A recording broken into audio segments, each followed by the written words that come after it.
오늘 하나님 말씀의 제목은 자녀를 이렇게 키웁시다 라는 제목을 가지고 오늘 하나님 말씀을 전합니다. 그럼 자녀는 어떠한 가능성 덩어리입니다. 그 자녀에게 무엇을 주느냐에 따라서 그 자녀가 어떻게 그 무한한 가능성으로 그 결과물을 낼지 아무도 모르는 거죠. 그래서 우리가 자녀의 교육을 집중하는 이유가 거기 있습니다. 오늘 본문 에서와 야곱이 있죠. 그러면 에서와 야곱은 성격이 완전히 다릅니다. 그럼에도 불구하고 이 둘을 부모는 차별을 하죠. 한쪽은 에서를, 한쪽은 야곱을 좋아하니 서로 시기와 분쟁이 끊이지 않은 것 같습니다. 그럼 하나님께서 야곱을 선택했다라는 것은 그거를 통해서 야곱만 사랑하라 라는 것이 아닙니다. 하나님의 그 줄기에서 구원의 역사에서 야곱을 선택하여서 하나님께서 주시는 그 은혜가 있다라는 거지, 너희 부모는 하나님의 선택한 사람을 통하여서 에서는 차별하고 야곱만 사랑해라 이 얘기가 아니었는데도 불구하고 인간인지라 이것이 분리되었습니다. 우리는 이것을 생각해 보면서 하나님의 뜻이 무엇인지 생각하는 여러분이 다 되었으면 좋겠습니다. 그럼 자녀는 어떠한 덩어리? 가능성 덩어리라고 하였습니다. 그러면 가능성 덩어리라면 생각나는 것이 무엇이 있을까요? 여러분, 다이아몬드가 아닐까요? 여기 보면 다이아몬드 원석이 있습니다. 이 원석은 그냥 돌멩이입니다. 이 돌멩이라도 비싼 돌멩이죠. 근데 커팅을 잘하면 그 모양이 물방울 모양도 아니면 다이아몬드 모양도 여러 모양이 나는데 잘 커팅이 돼야지 빛을 잘 투과해서 우리가 반짝반짝한 진정한 다이아몬드가 될 수 있습니다. 자녀들은 수많은 가능성을 지닌 다이아몬드 원석입니다. 어떻게 깎느냐, 제대로 깎느냐에 따라서 진정한 힘이 발휘된다고 볼 수 있죠. 원석 자체도 비싸지만 누구 손에 커팅되어야 되느냐, 가격과 가치가 완전히 달라집니다.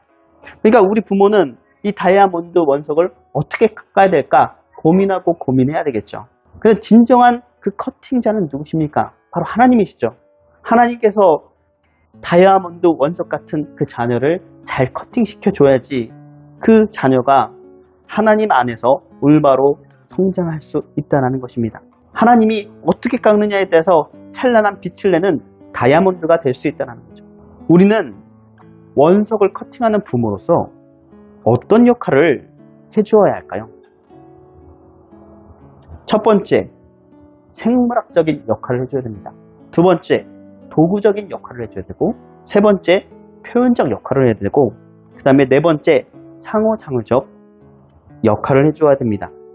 첫 번째, 생물학적 그 역할은 뭐냐면 아이를 우리가 탄생시키고 영양을 공급하고 보호하고 그러한 일을 우리가 감당해야 된다는 것입니다. 우리가 책임을 가지고 가야 된다는 것은 아이가 필요한 것을 채워주는 거죠. 그러니까 영양소 중에 철분이 부족하다면 우리는 못 먹더라도 소고기를 사가지고 주는 것처럼 말이죠. 그것이 꼭 이 단계에 필요하기 때문에 우리가 탄생시키고 영양 공급하며 보호하고 그것을 키우고 이런 것들을 우리는 잘 감당하며 책임있게 해야 된다는 것입니다. 때마다 우리가 소고기를 먹이듯이 말입니다. 그러면 잘 클수록 아프면 병원 등을 가서 우리가 돌보는 거와 똑같죠. 그럼 둘째는 도구적 역할을 우리가 잘해야 됩니다. 부모로서. 그럼 자녀가 혼자 있는 것이 아니라 같이 함께 사는 사회가 있습니다. 그러면 독립적으로 우리가 성장할 수 있도록 도와줘야 된다는 거죠. 성인이 될 수 있도록 우리가 모든 것을 그 아이에게 보호하고 다 가르쳐 주는 것이 아니라 그 아이가 성장할 수 있도록 때에 맞는 것을 독립시켜 주는 것이 중요하다는 거죠. 지도하고 훈육하는 것이 필요하다는 거죠. 사람은 이 가정 안에서 이해받고 있는 보호적 동물이 아니라 이 사회에서 살아가는 사회적 동물입니다. 그리고 이 사회는 모든 것을 오냐 받아주는 것이 아니라 양육 강식의 세계이기 때문에 사회 안에 잘 적응시킬 수 있도록 도구나 교육이 필요하다는 거죠. 그래서 아이에게 식당에서 너무 떠들면 아이야, 너는 여기에서는 떠들면 안 돼. 왜냐면 혼자 사는 것이 아니라 같이 살기 때문에 다른 사람에게 피해를 주기 때문에 우린 예의 범절을 잘 지켜야 돼. 아니면 횡단보도를 건널 때 빨간불이면 건너지 않고 초록색 불이면 건너는 그 약속을 알려주면서 우리는 이 아이가 그 약속을 잘 지키는지 봐야 된다는 거죠. 예빈이가 횡단보도를 혼자 잘 지키는 것을 볼 수 있습니다. 그런데 그렇다고 해서 부모가 안 따라갑니까? 지키더라도 우리는 따라가서 그것을 봐준다는 거죠. 셋째, 표현적 역할이 있습니다. 가족의 소비 생활과 인간관계를 융합시키는 역할이죠. 그럼 돈이란 무엇인지, 어떤 가치가 있으면 어떻게 쓰는 것인지 우리는 이 아이에게 알려줍니다. 어떻게 알려주나요?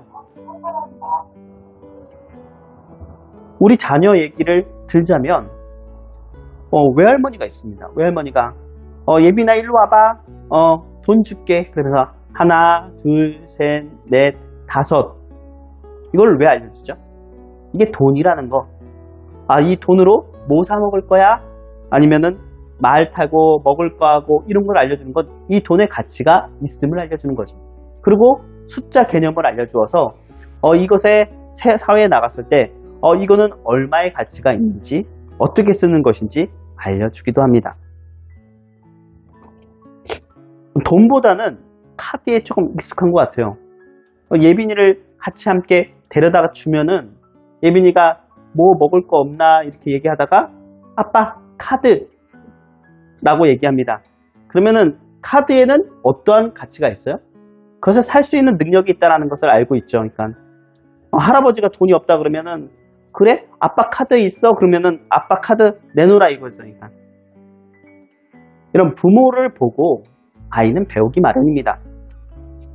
그러면 가게에서 무엇인가 살 때 우리 자녀가 아빠 카드라고 하면 찾듯이 이 카드의 가치를 알고 있으니 그것을 움직여 나가는 것이죠. 그리고 가게에 가서 사고 싶은 것이 있으면 아빠 이거 뭐야? 갖고 싶겠다. 갖고 싶어. 맛있겠다 등 표현을 하고 있죠. 그럼 직설적으로 사달라는 것이 아닌 간접적으로 사달라는 것입니다. 왜냐면 안 사줄 가능성도 많으니까요. 그러니까 서로 간에 어떠한 관계가 이루어졌다라는 거죠. 일단. 예를 들어서 할머니 같은 경우는 때 쓰면은 무조건 뭘 줍니다. 맛있는 거를. 그러니 때를 쓰면서 달라고 하지만 아빠한테는 때를 쓰지 않습니다. 왜냐면 때 써도 안 된다는 것을 조금 알기 때문이죠. 여러분들은 이 관계에서 무엇을 느낍니까? 아이가 이 세상을 살아갈 때 돈의 가치도 느끼지만 사람마다 그것에 대해서 다르게 대해야 된다는 것도 이 아이가 알고 있다는 거죠. 이 가정 속에서 그렇게 알면 사회 가운데 그 가치 또 어떠한 분별 그 다음에 다른 사람들을 대할 때 그 사람의 이해를 하면서 대할 수 있다는 거죠. 오냐 받아준다면 다른 사람의 그 마음을 어떻게 알겠습니까? 넷째, 부모의 역할을 하기에는 부모와 자녀 간의 상호작용의 관계가 있어야 된다는 거죠. 부모와 자녀는 모두 서로를 변화시킵니다. 우리 자녀는 할아버지와 대화할 때 이렇습니다. 할아버지 안아줘. 그러면 무조건 안아주죠. 다른 사람한테는 별로 할아버지가 없는 그 가운데서는 안아달라는 얘기는 별로 하지 않습니다. 그리고 아빠를 대할 때는 집에 있을 때 꽉 안아줘 라고 얘기합니다. 아빠는 집에 있을 때는 안아주는데 밖에서는 별로 안 안아주는구나 아는 거죠. 할머니를 대할 땐 다리 너무 아픈데 좀 안아주면 안 될까? 라고 유도를 합니다. 왜냐면 안아다 줄 가능성도 있으니까요. 근데 웬만하면은 때를 쓰면은 됩니다. 그러니까 다리 너무 아프다. 그것에 대해서 유도를 한다라는 거죠. 그럼 이처럼 자녀는 할아버지, 할머니, 아빠 등 가족을 통하여서 사람 간의 관계를 소통하는 것이 우리 자녀라는 것입니다. 여러분 이런 부모와 자녀의 관계가 영적인 부모와 하나님 우리의 관계를 잘 알려주는 역할을 한다는 거죠. 그 이유는 가정은 작은 교회이기 때문입니다. 교회를 축소판 그것이 가정이죠. 그래서 가정이 중요합니다. 부모와 자녀의 관계의 그 4단계를 통하여서 하나님과 우리 관계의 4단계를 다시 한번 살펴보겠습니다. 첫 번째, 생물학적 역할입니다. 하나님이 영이시죠. 육체가 없으십니다. 그러나 영과 육을 창조하셨습니다. 우리를 창조하셨습니다. 그러니 하나님은 우리가 아버지라 부르는 것이 마땅하다는 거죠. 부모라는 거죠. 그래서 영양 가득한 성경을 우리에게 주시며 특별히 소고기와 같은 복음을 우리에게 주셨습니다. 생명을 우리에게 주셨다는 거죠. 우리는 이 말씀 안에서 성장하게 되었습니다. 두 번째, 도구적 역할을 하십니다. 처음 예수님을 믿는 그 순간 우리는 영적인 젖먹이와 같은 그 아기와 같죠. 여러분 베드로전서 2장 2절 말씀에 보면 갓난 아기들 같이 순전하고 신령한 젖을 사모하라. 이는 그로 말미암아 너희로 구원에 이르도록 자라게 하려 함이라 라고 합니다. 이런 말씀을 통해 훈육을 받고 생명을 받아 성장한다는 것입니다. 장성한 분량에 이르는 영적 어른이 됩니다. 여러분 에베소서 4장 13절 말씀에 보면 우리가 다 하나님의 아들을 믿는 것과 아는 일에 하나가 되어 온전한 사람을 이루어 그리스도의 장성한 분량에 충만한 데까지 이르리니 라고 얘기합니다. 말씀으로 이 갓난아이가 성장할 수 있다는 거죠. 셋째, 표현적 역할을 하십니다. 하나님 나라의 생활 패턴, 세상 패턴, 그것이 어떤 의미에서는 같이 움직여 나아가게 되어 있습니다. 그래서 세상에 살고 있으나 세상에 우리는 포함되지 않는 하나님 나라의 백성으로 우리는 독립적으로 살아가죠. 나는 하나님 나라의 백성이며 구원받은 자라는 어떤 정체성을 확고하게 내가 표현하게 되어야 된다는 거죠. 로마서 10장 9절에서 10절 말씀에 보면 내가 만일 내 입으로 예수를 주로 시인하며 또 하나님께서 그를 죽은 자 가운데서 살리신 것을 내 마음에 믿으면 구원을 받으리라. 사람이 마음으로 믿어 의에 이르고 입으로 시인하여 구원에 이르리라. 내가 독립적으로 하나님 나는 예수님을 믿습니다. 나는 구원을 받았습니다. 라는 그 입으로 얘기를 해야 된다는 것입니다. 표현적 역할을 해야 된다는 거죠. 하나님께 받은 게 있으니까요. 넷째, 부모와 자녀 간의 상호작용으로 인하여서 서로를 변화시키듯이 하나님은 그렇게 우리 안에 상호작용을 하십니다. 하나님은 우리를 사랑하셔서 십자가를 통하여서 대신 죽으시려고 이 세상에 오셨습니다. 우리는 죄인으로 인하여서 그 죄 때문에 죄인이기 때문에 우리는 변화되어질 수 없습니다. 그렇지만 예수님으로 인하여서 예수님을 믿으면 하나님께서 구원을 우리에게 주시지 변화의 역사가 우리에게 이루어진다는 거죠. 예수님이 이 땅에 오셨고 우리를 위하여 오셨으니 상호작용으로 우리는 죄인에서 벗어나고 지옥에서 벗어나고 천국의 백성이 될 수 있다는 것입니다. 이렇게 자녀는 부모에게 영향을 많이 받습니다. 우리는 어렸을 때부터 신앙 교육을 하여 영적인 부모인 하나님을 영향을 많이 받아서 세상을 살아가는데 부족함이 없는 승리하는 그리스도인으로 성장하는 자녀가 되게 해야 합니다. 그럼 자녀들은 수많은 가능성을 가진 미완성품이라고 하였습니다.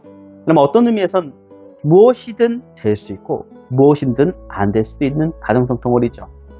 그럼 인생의 어떤 백지와 같은 자녀가 여러분에게 그 자녀가 무엇을 그리게 여러분 도와주시려고 합니까? 그 백지에 자신의 인생의 백지에 여러분 스스로의 그 마음을 가지고 내가 그려줄게 그려준다고 그것이 제대로 그려지나요? 그것이 아니라 도와주는 건 너는 뭐가 되고 싶은데 그 뭐를 그리고 싶은데 호랑이를 그리고 싶어요 라고 얘기한다면 호랑이 그린다고 제대로 그려집니까? 그 짝대기 하고 아니면 눈만 그려놓고선 호랑이야 라고 하겠죠. 그렇지만 독립적으로 얘기할 수 있다는 거죠. 다른 사람이 보기에는 이것이 지렁이 같이 보여도 이 아이에게는 호랑이라는 말이 생각이 난다라는 거죠. 나중에는 성장하게 되면은 호랑이를 제대로 그릴 수 있지 않겠어요?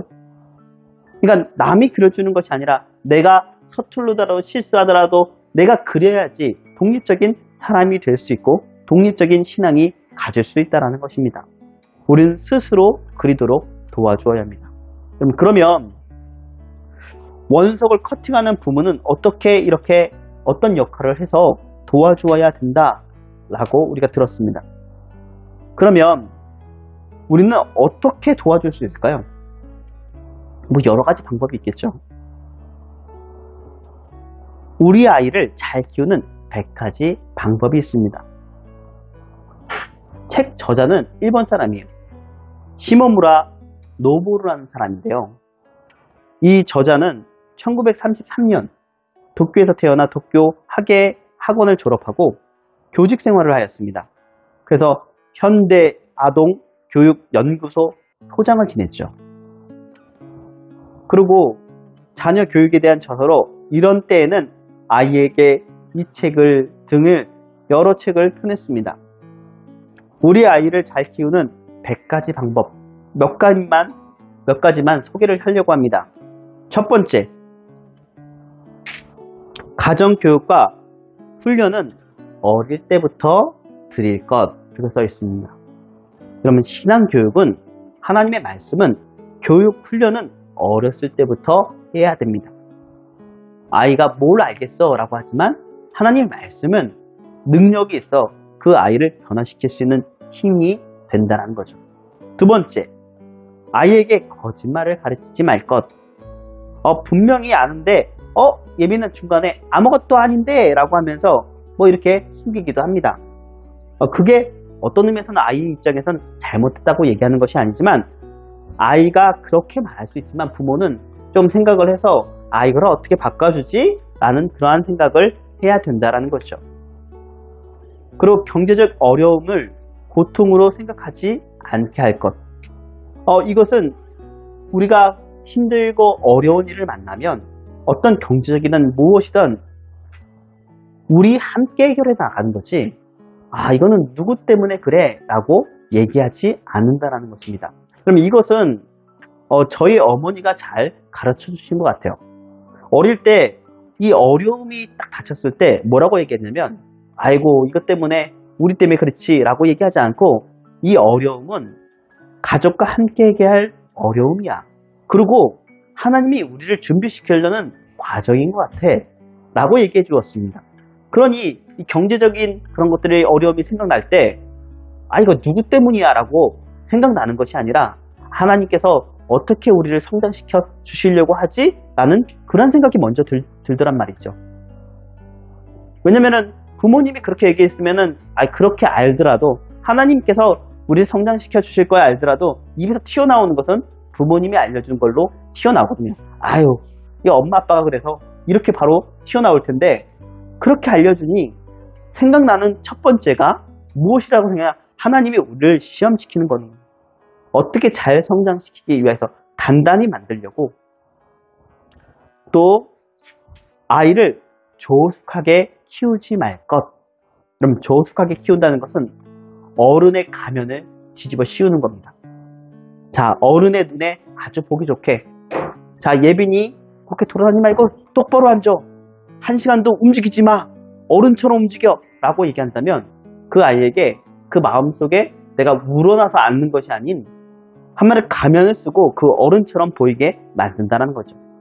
솔직한 자신의 모습을 보이게 하고 그것을 그렇다고 가만히 두는 것이 아닌 부모는 생각해야 된다는 거죠. 어떻게 자리에 앉힐 것인가? 어떻게 하면 조금 더 있게 할 것인가?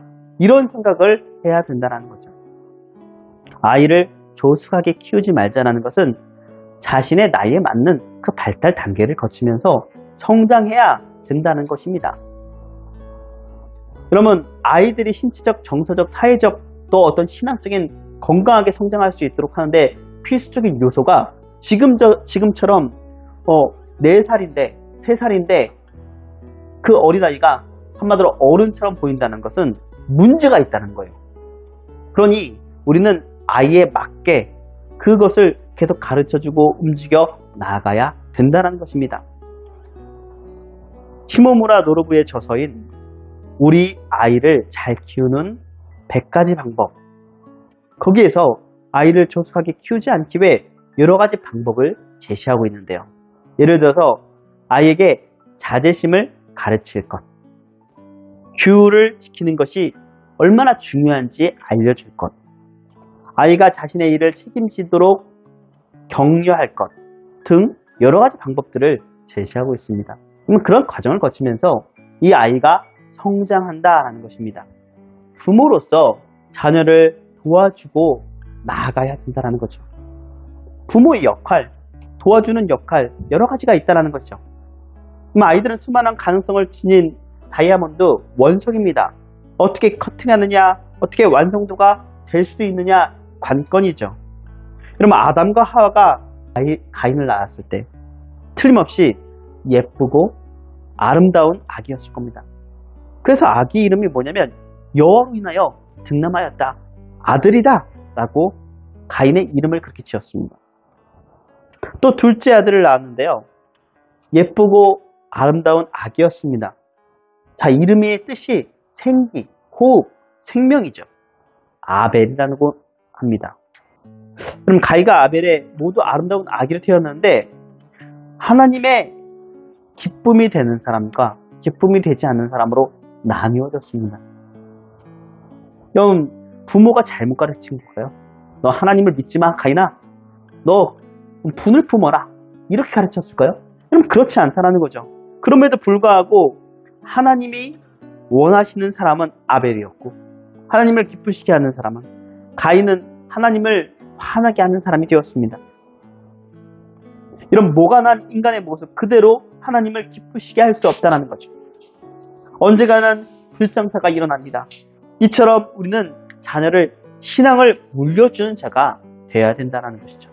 너 스스로 내가 신앙은 이런 거야 라는 것이 아니라 스스로 독립하여서 신앙을 찾아갈 수 있도록 도와주어야 된다는 것입니다.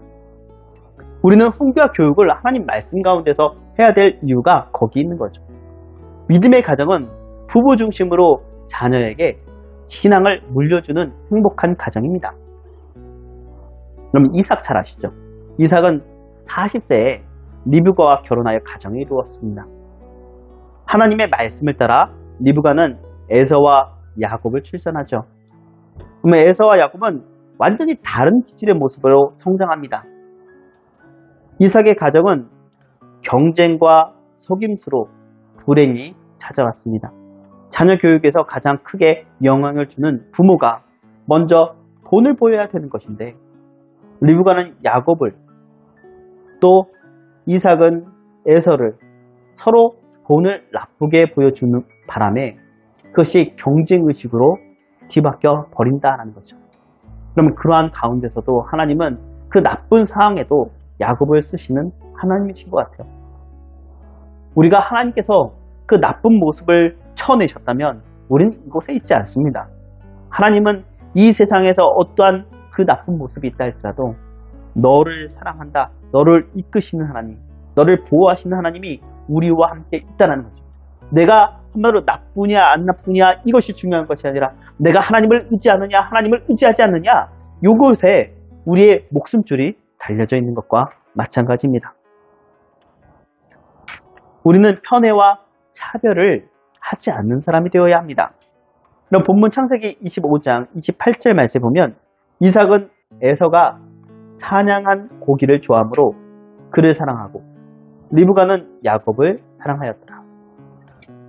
뭔가 이상하지 않으니까요.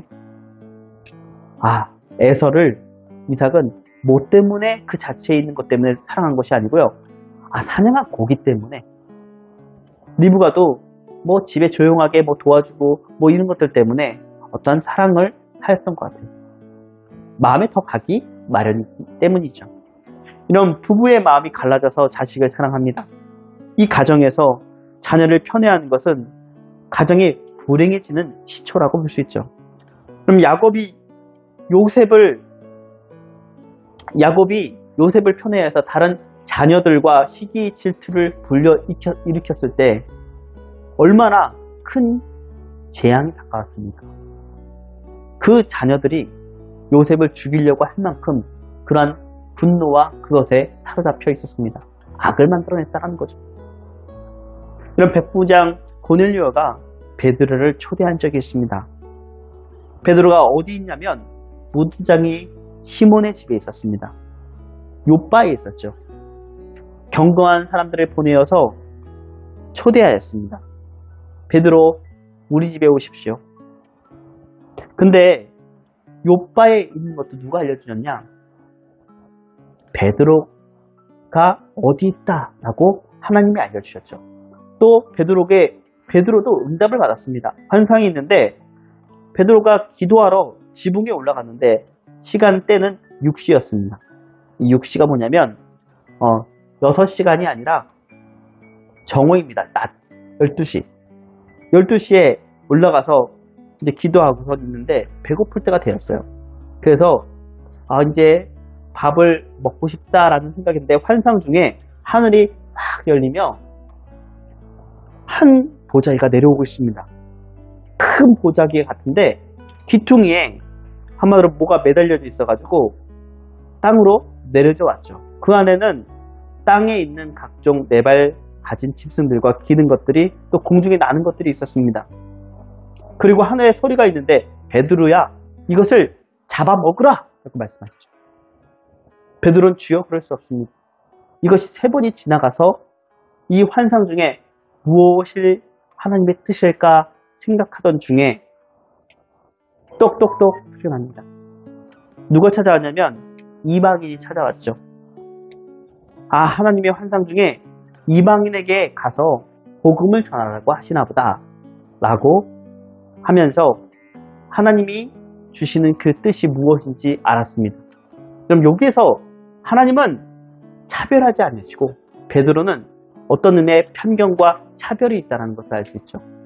우리의 생각에는 뭐가 문제야 라고 얘기하는데 그 보자기에 있는 것은 기는 것도 있고 여러 가지가 있죠. 여러분 이스라엘 사람들은 굽이 갈라지고 네 발 짐승이라도 굽이 갈라진 어떤 소나 이런 것들을 먹지 돼지를 먹지 않습니다. 또 뱀을 먹지 않습니다. 그런데 하나님께서 뭐라고 얘기하냐면 하나님께서 먹지 말라는 것들을 가득 내려놓고 너 베드로야 이거 먹어라 라고 얘기하죠. 그런데 하나님이 먹으라고 했는데도 하나님 말씀인데도 불구하고 거절합니다. 3번이나. 그러면 3번이나 거절했으면 확고한 말이잖아요. 나는 절대로 이것을 먹지 않겠습니다. 그런데 하나님은 먹으라라고 얘기하는 거죠. 그리고 때마침 이방인들이 들어왔습니다. 유대인과 이방인들은 같이 함께 있을 수 없습니다. 그렇기 때문에 그렇게 되면은 본의 아니게 쫓아내게 되죠. 같이 함께 있을 수 없습니다. 같이 있는 것만 해도 죄가 되기 때문이죠. 그런데 들어와서 하루를 같이 함께 유숙하며 이 자체가 어떤 의미에서는 한마디로 거룩하지 않은 음식을 먹는 것과 같은 느낌일 겁니다. 그럼에도 불구하고 하나님은 뭐라고 얘기하냐? 고넬료 이방인들을 만나서 하나님의 복음을 전하라고 얘기했죠. 그리고 어떤 역사가 일어납니까? 이방인들은 절대로 구원을 받지 못할 사람들일 것 같은데 거기에서 성령을 받았음을 느낍니다. 그리고 보았죠. 그리고 돌아와서 거기 있는 사도들에게 얘기합니다. 거기에 뜻이 있다고, 하나님의 뜻이. 하나님, 내가 잘못한 것이 아니라 하나님의 뜻이 거기 있다고 얘기해주고 있습니다. 그러니까 우리가 편견을 가지고 차별을 한다 할지라도 하나님께서 그 마음을 바꿔주시는 분이 하나님이시라는 것입니다. 그래서 하나님 말씀을 붙드는 이유가 무엇이냐면 하나님이 우리의 모습을 바꿔주시고 변화시켜 주실 것이라는 것을 믿기 때문이죠. 그럼 로마서 3장 22절 말씀에 곧 예수 그리스도를 믿음으로 말미암아 모든 믿는 자에게 미치는 하나님의 은이 차별이 없느니라. 하나님의 구원에는, 하나님의 말씀에는 차별이 없습니다. 로마서 10장 12절 말씀에 보면 유대인이나 헬라인이나 차별이 없습니다. 한 분이신 주께서 모든 사람의 주가 되사 그를 부르는 모든 사람에게 부유하시도다. 그때 당시에는 유대인, 헬라인, 어떤 이방인, 그러면 유대인과 헬라인을 불렀다는 것은 모든 사람을 이르는 거죠. 모든 사람에게 차별이 없다는 것이죠. 골로새서 3장 11절 말씀에 보면 거기에는 헬라인이나 유대인이나 할레파나 무할레파나 야만인이나 수구디안이나 종이나 자유이나 차별이 있을 수 없나니 오직 그리스도는 만유시요 만유 안에 계시느니라. 그 종 어떠한 신분 차별이 없으신 하나님을 만나라라고 얘기하고 있습니다. 그럼 성경을 통해 하나님의 차별이 없으시다는 것을 베드로의 환상을 통해 우리에게 알려주었습니다. 그러면 그것을 따라 살면 됩니다. 그럼 자녀는 부모의 신앙을 따르기 마련입니다. 그럼 필리핀 선교 초창기의 일인데 한 선교사가 필리핀 성도들과 함께 기도를 할 때 손을 내저으면서 기도하는 것을 보고 이상하게 그 이유를 물어보았습니다. 아니, 초기 선교사가 초대받아 식사를 기도를 할 때 어떻게 했냐면 기도할 때 파리가 왔다 갔다 거리니까 이러면서 기도를 했다는 거니까. 그러니 기도를 할 때 그것을 본 성도들은 어떻게 해요? 기도할 때 저렇게 기도하는 거구나 라고 기도할 때 이렇게 휘저으면서 기도하는 것으로 되었다라고 하죠. 그럼 우리는 자녀들은 그냥 보는 대로 그것을 따라하기 마련입니다. 이런 부모의 말은 자녀가 듣고 들지 않을 수도 있지만은 눈에 보는 것 같지 않지만 듣고 보고 모든 것을 다 한다는 거죠. 그러면서 중간중간에 들려오는 것이 무엇이냐면 이거 누가 이렇게 가르쳤지 그러는데 생각해보면 내가 아니면 가족의 누구가 그렇게 가르쳐 준 거예요. 그러니 우리는 그 자녀를 보고 우리 모습을 속이지 못한다는 것입니다. 그럼 자녀를 보는 데서 성경 읽고 기도하는 모습, 정직한 모습을 보여주어야지 된다는 거죠. 백문이 불여일견이라는 말이 있습니다. 한번 자녀에게 보여주는 것이 그것이 참 교육이며 참 신앙이라는 것을 아는 여러분들이 되시기 바랍니다. 여러분은 자녀에게 말만 하는 부모입니까? 본을 보여주는 부모입니까? 신앙의 본을 보여주는 부모가 되어야 합니다. 말씀 읽겠습니다. 자녀를 차별하지 말고 언제나 주의 교훈과 훈계로 양육하되 부모된 우리가 앞장서 본을 보임으로써 우리 가정에서 신앙의 인재들이 많이 배출하고 좋은 부모, 좋은 자녀, 하나님께서 주시는 그 은혜가 풍성한 믿음의 부모들이 되시는 오산세교 그룹교회 성도들이 다 되시기 바랍니다.